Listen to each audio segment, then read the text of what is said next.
Untuk menghitung fps frame per second, kita bisa menggunakan persamaan ini ya. Persamaannya ini kita bisa import time lantas kita definisikan dulu time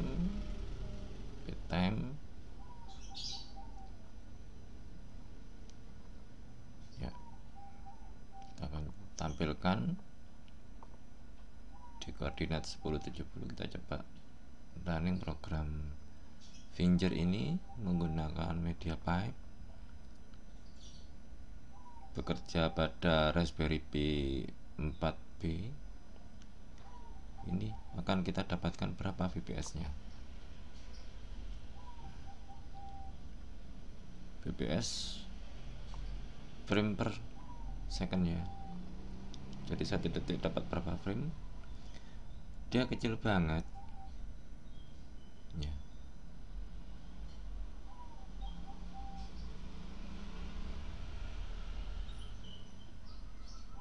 Jadi responnya cukup lambat ya. Ini programnya kayak berat gitu, karena dia menggunakan metode TensorFlow, dimana di situ banyak terjadi pengulangan sehingga akan menurunkan proses program ya, yang mengakibatkan fps-nya menjadi kecil. Kita akan coba program yang lain. Di sini saya akan mencoba menggunakan metode color recognition ya. Ini kira-kira dapat berapa fps. Semakin tinggi fps semakin bagus ya. Jadi ini gunanya untuk menangkap video yang berkecepatan tinggi seperti sensor mobil dan sebagainya. Ini memerlukan fps yang tinggi yang berhubungan dengan kecepatan respon terhadap gambar yang ditangkap.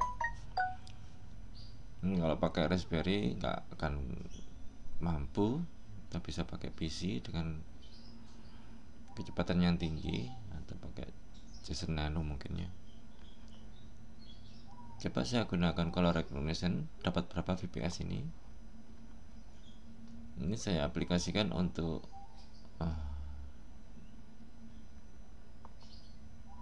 berapa ini.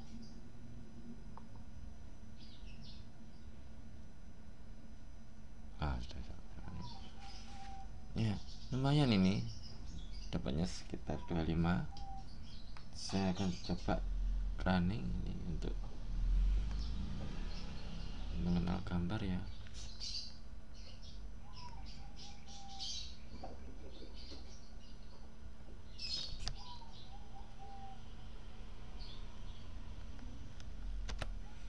Ya, ini semakin lambat karena di remote pakai TeamViewer ya, selected ya, semakin lambat. Tapi sebenarnya nggak selambat ini. Kita akan coba benda lain. Ada Freescale ini, Freescale. Saya coba kenalkan dulu di titik lingkar ini. Oke, mouse-nya tidak akan dikenali lagi karena warnanya sudah berbeda.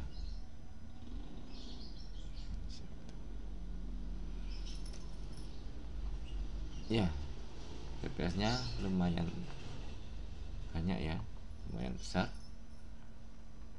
Kalau di programasinya lebih dari 30 karena ini saya remote pakai TeamViewer ke PC dari Raspberry. Ya, penyebab daripada kenapa bisa beda antara TensorFlow sama color recognition, karena pada TensorFlow itu banyak program-program for. Di situ ada pengulangan untuk pengecekan atau pemfilteran warna-warna yang habis di training. sehingga program akan berputar di sini terus, menyebabkan pelambatan program ya. Mungkin metode ini, color recognition ini bisa juga sebagai alternatif.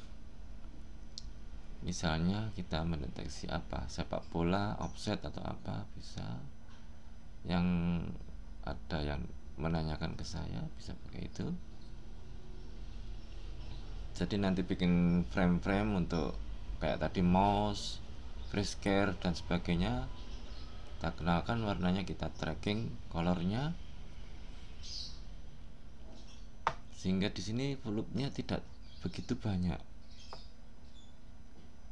yang berdampak pada VPS yang bisa meningkat.